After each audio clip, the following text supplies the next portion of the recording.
So hi everyone, I'm Danielle Hunt. I'm a Chief Executive at Pharmacist Support, and I'd like to welcome you to the third of our ACTNow weekly wellbeing panel chats. These panel chats are brought to you as part of our ACTNow wellbeing campaign. The campaign runs for 5 weeks and it actually started on the 25th of September, which was World Pharmacist Day, and it runs all the way to the 29th of October. Each week we'll be focusing on one of the well-established 5 ways to wellbeing. These sessions aim to bring an evidence-based element to each of the wellbeing themes. We aim to bust myths, share examples of wellbeing in action, and provide just a taster of some of the tools that you may be able to use to support your mental health.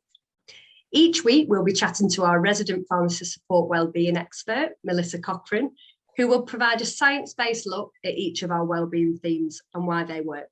Melissa has an extensive background in psychotherapy, counselling, and wellbeing, and joined the charity early in the year to help us as a charity develop our wellbeing services. Plus, we'll be inviting along some special guests to share their mental health and wellbeing experiences with us. So without further ado, I'm delighted to welcome to today's chat, Dany Ros. Dany is a senior clinical-based practice pharmacist based in Devon.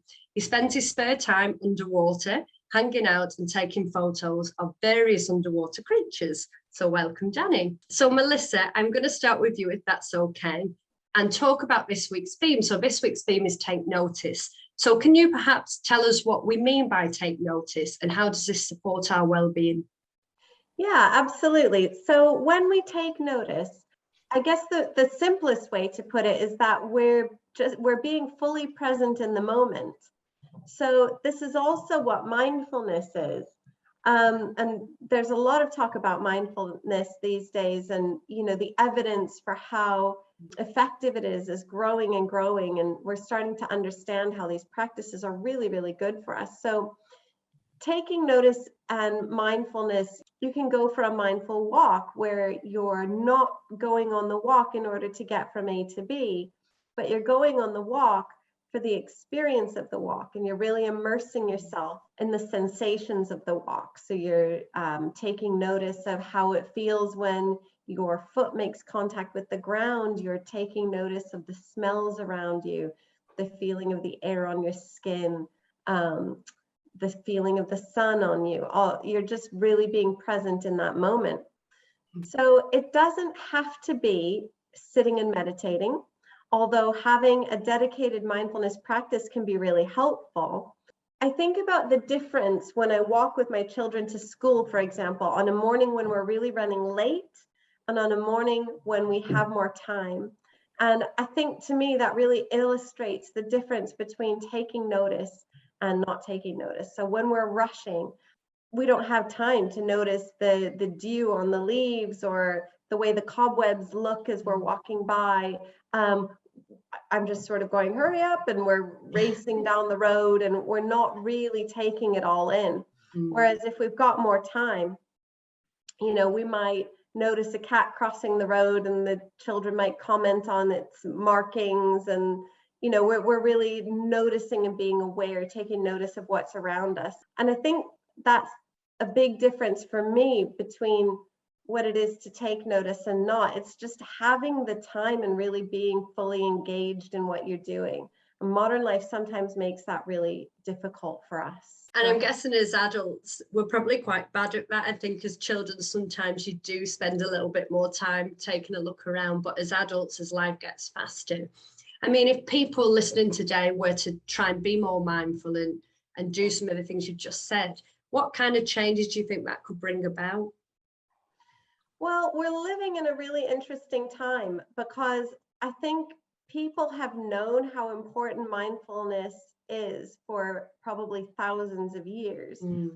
But we're now able to kind of peek under the hood of the machinery of our brains and see what's actually going on. Well, according to the NHS, studies have found that mindfulness programs can bring about reductions in stress and improvements in mood. It can contribute to greater peace of mind, better sleep, and more productivity, feeling happier and better relationships. So all of that is great.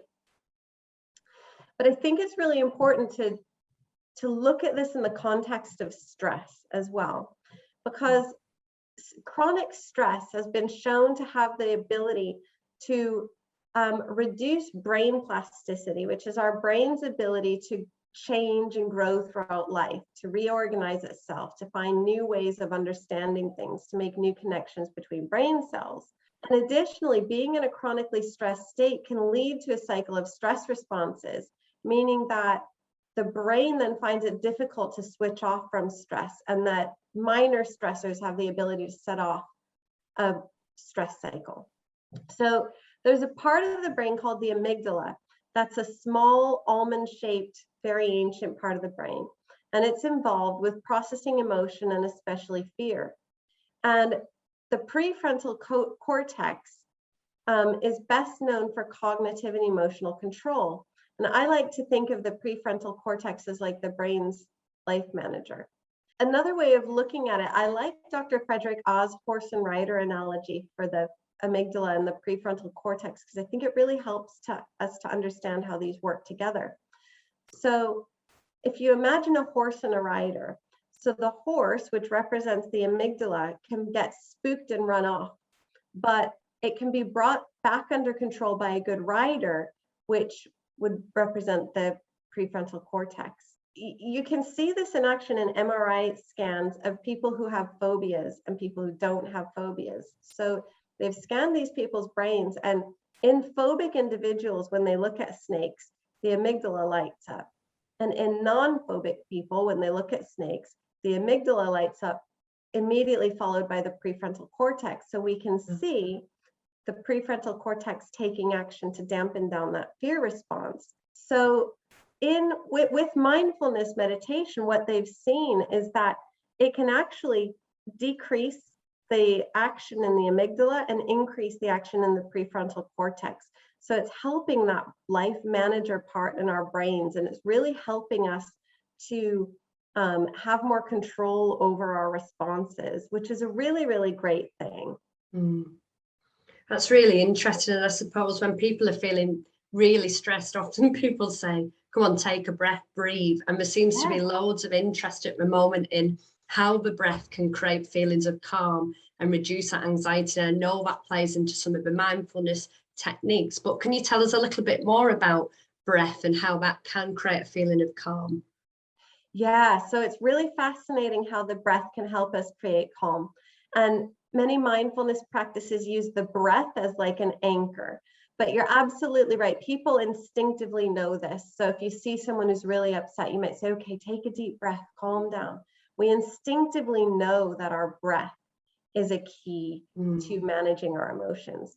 If you're interested in some breath exercises you can try, we've got some breath videos on our YouTube channel. I think, well, one breath video anyway. And in the video, I go through 2 different breath exercises that can help to engage the parasympathetic nervous system and that relaxation response. Brilliant. That's great. Thanks, Melissa. And I can definitely recommend your breathing video, because you tried it out on some of us in the team, and it definitely strayed away. And I think with a little bit of practice, I started to notice a difference. So I definitely recommend that. Really interesting. So Dany, over to you. I understand while studying botany, when you were becoming a pharmacist, it triggered a fascination with nature. Can you tell us a little bit about that? Well, I did my pharmacy degree in France, and over there it's actually a 6-year degree, and you get a doctorate at the end of that. Botany, mycotherapy, which is like for the mushrooms, pharmacognosy were an important part of our curriculum. And I used to watch when I was younger. I used to watch David Attenborough's TV series on nature. And when I was at uni, there was a particular series called The Private Life of Plants. And I was just fascinated by the variety of species, that we have on Earth. And also how they adapted themselves to the environment. They adapted themselves to thrive, not just to survive. So that was just fascinating to me. Watching all that struggle out there in nature by the plants of flowers, it just made me happy. It gave me happiness, and may give me some sort of like an inclusive mind just to take notice of what we have around us. So I just like watching at the shape of the leaves, the flowers, the colors, which family they belong to, which commonalities they had, how different they were from a different species, the way they move in the wind. I just loved it, really. And we know that, adapting to our environment is very much in the news these days. So we have to adapt to we're talking about climate change, and we have a pandemic. We have to adapt to new ways of working, and also in the last, say, 12 to 18 months, we have to adapt fast to the changes around us. And I think we can take our inspiration from just looking at nature, the wildlife around us, and that's where I take my inspiration from. And I suppose that fascination in nature led you to some underwater adventures. So I understand that you're a diver and you take photographs whilst you're diving. So that's so interesting to us, and probably quite a unique way of doing something for yourself. I mean, how do you feel like that helps your well-being? Well, being underwater is like being in a different world altogether. And also you feel special because not many people can do it. So it's not, I'm going to take up running, or no, not that I can run, but it's what you see underwater, it's different. It's not what you see on land. Once you get underwater and you get it right, well, one thing you notice is there's no noise, there's no sound, no people talking, no people arguing, nothing that you hear on land at all. It's just complete silence. When you get it right, you can answer that yourself from all your worries. You don't have to do much. You don't have to walk far. You don't have to travel far. You can find your spot, stay there, and then look around you and take notice of what you see. Really. Yeah. So what I find as well is being on the water. It's like another method of mindfulness. So because you have a limited field of vision, you've got your goggles, that forces you just to look at only one small area and not ignore everything else. So you find your point of interest, you start focus on that, you just look at it, you study it, and it fills me with calm and with just happiness, just being there and being able to witness another creature's life and what they're doing at the time. So once you find yourself in that spot, you just you forget about yourself. You just get immersed into someone else's world. You just completely ignore everything else but what you see in front of you. It sounds like such an amazing escape, something we probably all need a little bit of. I mean, I'm quite interested in the diving element of it, because we've just talked about breathing and mindfulness, and you've talked quite a lot about your experiences and how that makes you feel. But I can imagine being a diver, you need to focus quite a lot on the breath. Do you feel like this helps with the mindfulness, the fact that as a diver, you have to focus on breath?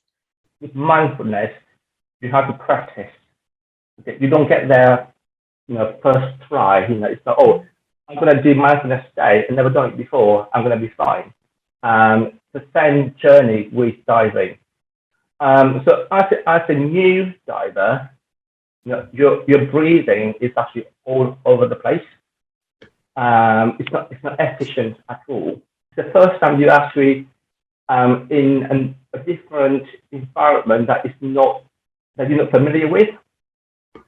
So you have all the tanks, all the regulators in your mouth that you're almost like overloaded with new tasks, and that's why you're breathing too fast. With a 12-liter tank, normally I can stay down there for over an hour. when I started, it was maybe half an hour. Right. Yeah. So by just changing your breathing, you can actually stay that longer, enjoy more of what you see, and then your breathing is more. Everything you do is more efficient in terms of not wasting energy. Well, and not only do you dive, you take beautiful photographs whilst you're diving. And I suppose photography is something that people do to be more mindful because you have to observe. I mean, the photography side of it, I mean, how do you feel when you've been out underwater with your camera? I go diving to capture a moment, okay, to just to make memories for later. You look through a lens that focus on one particular subject. You don't know what's going on around you. You find something that interests you. You go for it and you just look at it. So you feel calm because you have to focus on something. But you have to focus on something else different than yourself.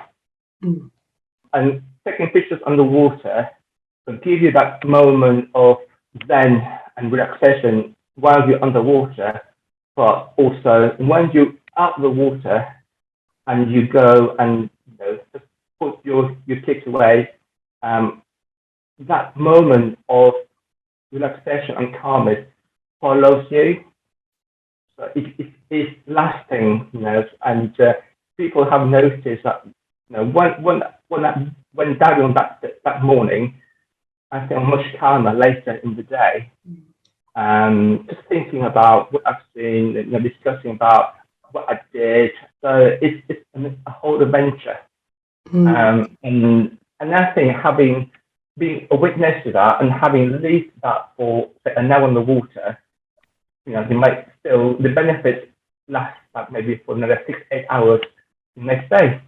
So. It sounds absolutely amazing. And I feel calm with you just talking about that experience. And I think you make a really good point about connecting with nature, because I know part of that taking notice does bring a sense of calm. And I'm sure people are inspired by both the diving and the photography. But I'm wondering, Melissa, for other people listening today, have you got any kind of future tips for how they can build in smaller things that we might be able to do to just take notice in everyday activity? Yeah, I mean, I suppose it's as individual as there are people on the planet, but for people who are interested in learning some breathing techniques and some mindfulness practices, there are some very good apps out there, and you don't need a lot of time. You can start with 5 minutes and be guided through if that's where you feel you want to start. One thing that I think can be really helpful is attaching a new habit to something that you already do.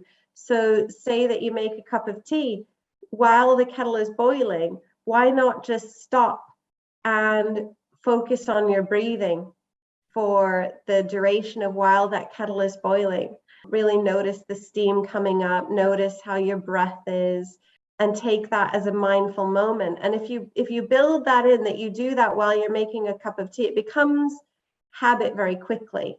So finding ways to attach new habits to things that you already do, I think, can be really helpful. Yeah. That's a great idea, Melissa. Something quite easy, because I know sometimes people feel a bit daunted by the whole mindfulness and it seems quite big, but as you say, you can attach it to quite small everyday things, which is really great. I really wish I could talk all day to you both, because I think that's been brilliant, but I think that's all we've got time for today. So thank you both for taking up the time and sharing that learning. I'm sure people will get a lot out of that. And we're keen across our wellbeing work, and particularly through this campaign, to continue to stimulate conversations like this. I think people sharing their own experiences and tips, other people find really useful, and we've had feedback on that. So I really am grateful. For those of you who are listening to the chat today, hopefully you've already checked out our Wardley Wellbeing Hub. And as Melissa mentioned, we've got information there about breathing and mindfulness, so it's worth having a look. And if you signed up to the Act Now campaign, you will receive information and links to the latest wellbeing resources, and also our new wellbeing learning platform. So on there is structured learning that you can go through and learn a little bit more about wellbeing. If you signed up to the campaign, you'll also find out about future wellbeing chats, such as this one, volunteer opportunities and activities at the charity. So we really hope that this session has inspired you to act now, which is to allow time for your wellbeing, but consider the needs of your colleagues and to take action. So take care, everyone. We hope to see you next week when we'll be focusing on the theme of learning and how this can give you direction and purpose, boost your self-esteem and your confidence. So thank you, everybody. Thank Thank you.